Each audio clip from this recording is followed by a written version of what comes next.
Now, listen, you guys. Desperation is when you wait months and months and months to address a situation just so you can talk about it, just before your album drops. At this point, we might as well start calling her Ice Minaj because her career really does revolve around Nicki Minaj, the usury and nonsensery of it all. Oh my God. Now we're also going to be talking about her, talking about lottery ticket, Taylor Swift, as well as, Riot. We're going to talk about JT going on Joe Budden and this entire Spotify list that TMZ is covering and basically saying, well, you know what? Joe Budden was right. Okay. Now, these are some of the things that we are going to talk about in this video. Hello, tea lovers, and welcome to the tea plug. I trust you guys are doing well and I trust you are doing great. Personally, I am doing great, you guys. I am doing extremely amazing. And without further ado, let us dive straight into today's team. So first of all, you guys, let us talk about paprika carrot top spiced. Okay, it seems like paprika spice is out there desperately clenching on to Nicki Minaj by hook or crook. She's like, I'm not gonna let you go. You're gonna be my breakthrough. My album, I'm gonna sell through you. Come what may, I will continue mentioning your name. And I will mention it the night before I drop my album. Oh my God, I'm not gonna let go. The desperation of it all. This is so embarrassing, you guys. And she is the prime example of who celebrities should not get close to. Because at this point, you can tell that she prioritizes a publicity moment than an actual relationship. You can tell that at this point, she was like, well, it's better I be disrespectful to Nicki Minaj and I just wait for my album to drop so that I can address this. She has chosen publicity over basic respect to somebody who gave her an opportunity to work with her, like a literal icon. Anyway, if you don't know what I'm ranting about right now, I do understand that I've been yapping and ranting, but like I just couldn't help it. Ice Spice, did an interview with Rolling Stone, and in that interview, she finally decided to address the Nicki Minaj text messages. Now, if this is not opportunistic, I do not know what is. Because if that relationship was very important to you, if you were at least grateful towards this woman, you would have cleared this out or addressed this out way back. But for you to wait for an interview to talk about it, and this is the same woman who didn't even come online to bash you even after those text messages leaked. So the shamelessness of it all, you guys, you're disgusted is an understatement. Okay. But anyway, this is what she had to say about the relationship between them. So she said, when asked about, the text messages, she said, I think that's the saddest part of this whole situation. It's somebody I knew for so many years and called my friend, had me open up and be vulnerable with them, and then took complete advantage of that for her own benefit. I says, so that was the saddest part, really, just feeling used, basically. First of all, the audacity of you feeling used, because what did that girl gain from that? What did she gain from all of this? And her saying that, well, I feel used. The audacity of you feeling used when you're out there, used an entire human being, finessed your way out of 2 features and then turned around, talked smack, still don't want to be accountable for anything, is insane to me. This goes to show you that this girl is really slow for real. Like, honestly, how can you be talking about feeling used when you just poke smack on an icon who gave you 2 features and you can't even rap? If you feel used, then how does Nicki Minaj feel? Honestly. Anyway, she went on to say that she's busy as hell. Ice Spice says, I don't really think she cares about stuff like that coming from a random girl. But what I said in those texts was just in a moment of frustration around contract negotiations. I could have chosen different words, but at the end of the day, regardless of how I felt in that moment, Nicki is still somebody I respect as an artist, and I'm always going to admire everything she's done for me and for the culture. Ungrateful imbecile. Like, seriously. Like the disrespect of you coming out there trying to act like you're above the situation, the audacity. The audacity. And after you did all that, after you ranted all that, your team went ahead, store her. In fact, as you're doing this interview, the pictures that are accompanying this interview have got a Nicki Minaj wig, which you try to gaslight her into saying that, well, it's the Princess Diana wig. So I don't see any remorse in what this girl is saying, first of all, because if you were at least remorseful, just the past 3 days, we wouldn't have been talking about you copying her wigs and then lying to say that, well, it's Princess Diana inspiration. It seems like even up to now, you still feel like you can disrespect her. You feel like you still can troll her and then come out in a Rolling Stone interview and try and gaslight her. Like the audacity of this girl. Seriously. Oh my God, you guys, let me know in the comment section what you think about that. This is what she also had to say. She said, we don't have the closest relationship, but we are definitely good. We are mutuals. We had smash records together. I love us together. I think the world does too. No, it doesn't. No, the F, it doesn't. No, we don't want you together. No, we don't want snakes around Nicki Minaj. No, we don't want rotten carrot tops around Nicki Minaj. We don't want that. So where's she getting this? She's so shameless. Oh my God. And I still don't understand why she had to wait months and months. So after you did this woman dirty, you still want to use her for your rollout. How embarrassing. Oh my God, you guys, let me know in the comment section what you think about this girl, and the audacity and the nerve that she has to disrespect Nicki Minaj like that. And this is when you want to see some people coming around saying, I'm a bab, but Nicki Minaj fell out with, I'm a bab, but. And this girl is literally playing in your faces. But you want to turn around and say that this is Nicki Minaj's, issue. How would you feel if somebody text messages of somebody came out, somebody that you were cool with, came out here, and they're talking smack about you, and they wait to address that entire situation, so they can use the situation for their rollout? It means that to them, their rollout is more important than the relationship and the opportunities that you actually gave them. That's how rotten this carrot top girl is. Honestly, before this Rolling Stone interview, I was like, oh, she's young, she's going to come around and things like that. But after this, straight in the trash. But then the funny thing is, she doesn't understand that we're out here talking about it right now, but it's not going to do anything for our album. It's not. It's really not. Online buzz does not translate into album sales. If she thinks we're lying, she should go ask Bongo too. Really, she should go ask Bongo too. And I want Nicki Minaj to continue paying her dust, to ignore her and things like that, because she's out there playing mannequin, playing dumb, playing slow, like she cannot speak, like she does not speak. Yet she's out there being vile. Oh my God, I'm at a loss of words. But anyway, let me know, you guys, what you think about that. It seems like she also addressed this entire lottery ticket situation. Where she feels like their relationship with lottery ticket, the beef and stuff like that, it's not that deep, and I'm just like, this is where I begin to believe people when they say that the beef between her and Latto has always been staged, because she said, I just feel like at this point it's a joke that she's just dragged out, and it's not even just funny.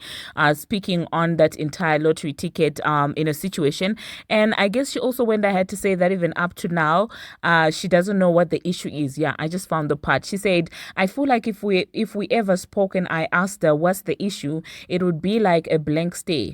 It would literally be no issue whatsoever, especially from me. I can understand a friendly competition, but I just feel like at this point, it's a joke that she's just dragged out, and it's just not even funny. Like, bro, think you the ish is from January. You're going to post a piece of ish cake to announce something that's good news for you, but it's kind of a compliment because you're taking something that's supposed to be a fun moment for you and you're making it about me again. Okay. I think she is kind of like overestimating where she is again. I don't know if it's James who's in her ear, And is kind of making her feel like she's the thing. But I mean, by now, all these billboard entries that you've been failing to get should have calmed you down, should have really shown you where exactly it is you stand in the industry. Now, I would have no problem with them using each other, Lottery Ticket and Paprika Spice, when it comes to their rollouts, because I do feel like they're mates. Okay, lyrically, obviously, Lottery is above her, but in as far as popularity and things like that, I do feel like they are in the same lane. So if she does decide to use Lottery Ticket for a rollout, because Lottery is doing the same thing also, she spoke on the beef as well, that would make sense. What I just am not here for is continuously using a woman who's not even saying anything about the issue as a rollout. Play with your mates, like literally. And this is the problem. Now, I understand when people say that they don't want Nicki Minaj working with these little girls, because I feel like the more accessible she is to them, the more they begin to forget that they are not in the same lane, they are not at the same level. Okay, the more they can have access to her, the more they begin to think, oh, we're the same. So honestly, from now onwards, if this entire Ghost Girl narrative, okay, they could form a female rap group if they liked. Okay, Nicki doesn't have to be in that female rap group, because at the end of the day, they all turn around, play victim, paint Nicki Minaj the villain. Because with this entire Ice Spice, this just goes to show you guys that no matter what that woman does, she will always be painted the villain. There are people out there who are still like, somebody was like in the comments, oh, she did it to Ice Spice, she did it to Dodd. And I'm like, did it to Ice Spice? What did she do? Tried to sign her. Is that the crime? If she didn't like the deal, she could have just declined. So I just cannot understand this, you guys. But anyway, let me know in the comment section what you think about that. The next thing that we're gonna talk about, she also addressed the Taylor Swift situation, and towards Taylor Swift, you can tell that she has so much grace, for the woman. She has so much grace, okay? And she says that, well, it's so rude to me, because why would she not want to be my friend? Taylor F's with me. She's so funny. I think our personalities mesh really well.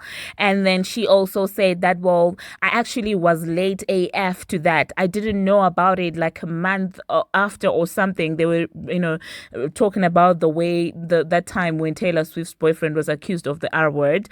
And then she said he apologized multiple times, but I didn't realize how big of a deal it was to other people. I feel like people just wanted something to be mad about, I guess. I wasn't angry or sad or anything. I was just kind of confused. I never really cared about that. So you didn't care about somebody being the R word to you, but you cared about someone trying to sign you enough to be out there calling them all sorts of names? Make it make sense. But anyway, you guys, let me know in the comment section what you think about that. Personally, this interview for me just got to show me how much of a user Carrot Top really is, because at the end of the day, I mean, we've seen your true colors. Now, let's see if Rolling Stone is going to carry you through Billboard next week. Let us see. Let's see if this is going to be worth it, because the ugliness of this industry is after doing all of this, and then you still don't deliver, and then they just ditch you like your garbage. That's when you begin to realize that there are no friends in this game.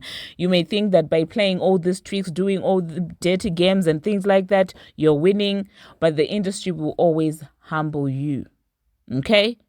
Now, next up in line, let us talk about Jetavia. It seems like JT has gone to the Joe Budden show. Now, you know that last time Joe Budden lightly spoke about her mixtape and things like that. It seems like she's decided to go and have a sit down with the podcast. Now, a lot of people were questioning, do you think the Transformer is going to spiral again now that Jetavia has gone on the podcast and stuff like that? And personally, I don't think that she will. I mean, she stays on Twitter and she stays lurking. So I'm pretty sure by now she knows that JT and Nicki Minaj are not exactly in the best of spaces. And so as long as you're not in good books with Nicki Minaj, you will always be welcome at the Transformers side. Do you understand? So I feel like because of that, the Transformer is not gonna throw a tantrum. And also I do feel like Joe Budden is not going to be asking the important questions about who were you directing the disses to? Were you talking about the Transformer? I'm sure Joe Budden is not even going to ask that. I'm sure it's going to be trading around that, making sure that he does not bump into anything that relates to the Transformer in all of this. I promise you.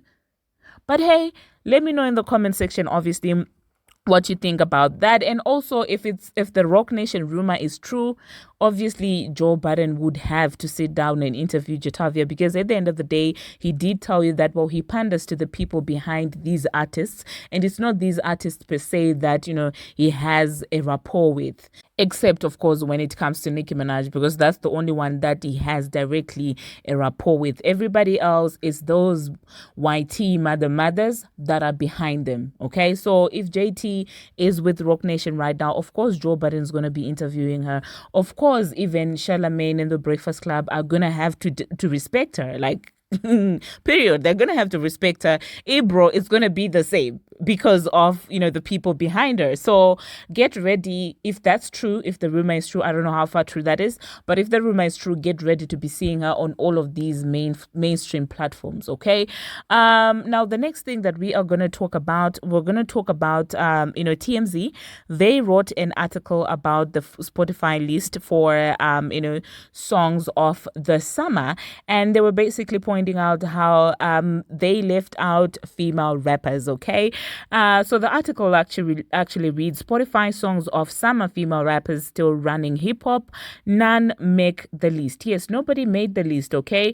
And they said that, well, Ice Spice has been pumping a debut album, Y2K. The Transformer has been teasing a comeback an album, and Megan and Glorilla just came off their nationwide Hot Girl Summer Tour. Glow's TGIF single even got Rihanna excited to be outside, but still, none of those boss moves were enough to impress the Spotify editors. If you remember, Joe Budden argued rap music as a whole was on the decline, and female rappers were on the lower rung of the record company ladder. Okay, and so they're basically analyzing to the situation with the song of the summer, and why there are no female rappers. And you do know that earlier in the year, Joe Budden did say that, well, the female rap wave is actually over, which I highly believe as well. I think after a major record label like Pacific spent a lot of money trying to recreate a successful female rapper, and then realized that, well, it's not feasible. A lot of smaller record labels are now beginning to realize that, well, as long as they are replicating and they are coming up with this entire classic, I wouldn't call it a classic, but this entire trendy package of get a BBL, get a pink wig, and diss Nicki Minaj or pander to Nicki Minaj, as soon as they realize that, well, that doesn't work, people stopped giving an F in as far as female rappers are concerned. That's why even when Yo Gotti signed Glorilla, she was not trained to mimic Nicki Minaj. Do you understand? When you look at the successful female rappers that we have, the new successful female rappers that we have right now, it's not those that are following and trying to be Nicki Minaj. Look at Glorilla. Okay? She's not out here walking around with a massive BBL. She's not out here walking around with a pink wig with bangs. She's not. Look at Miss Red. She's out there, I don't know if hers is real or not, but she's out there shaking her behind, doing her own thing with her own flow and with a red wig, which is true to her. Do you understand? She has her entire personality that has got nothing to do with Nicki Minaj. And it's safe to say that those are the two female rappers that have been popping lately. Look at all these other female rappers that are trying to be Nicki Minaj, or that tried to be Nicki Minaj, okay? Lottery Ticket, I still don't know if I should classify her as a new rapper. I don't. But like let's just say all the other girlies that try to be somebody else. Lottery Ticket, well, that she's history at this point. Paprika Spice, she's walking around with stiff Nicki Minaj lookalike wigs, but we've seen how bad she's doing on the charts. Who else is out there? This girl that's always mad at Nicki Minaj for no reason. The Nepo baby. What's her name again? The Tate girl. The Tate girl is also stuck with the pink wig. Nothing to show for it. Who else do we have who tries to be Nicki Minaj? We're not even going to talk about the transformer in this conversation because their fall off has to be studied at Harvard or I don't know, any of those popular universities and stuff like that, Ivy League universities. But anyway, so I do agree with TMZ that Joe Budden was right in this regard. The wave is over and record labels are not willing to spend their money on people that are not going to be yielding return because at the end of the day, it is a business, okay? At the end of the day, it's a business. At the end of the day, they all are trying to make money. So, yeah. They're not doing that anymore. Anyway, that being said, Chaotic is out there writing a diss record towards Scrappy. These boys, Mona Scott's children, really need to be disciplined. I wish I could talk more about their district and things like that, but you guys, I have to go and study. The balls are right by the corner and I'm here lashing out and ranting about Nicki Minaj and things like that. And I'm just going to be staring at the wall when they ask me about Lisa counting. What am I going to say? Oh my God. Thank you very much, you guys, for watching. And thank you very much for making it this far. If you have not already, what are you waiting for? Smash that subscribe button and do turn on the notification bell so that you will be notified each and every time that I post. I post each and every single day and I keep you updated on what's happening in the celebrity world on Instagram, on Twitter, and about all things trending. Until my next one, see you.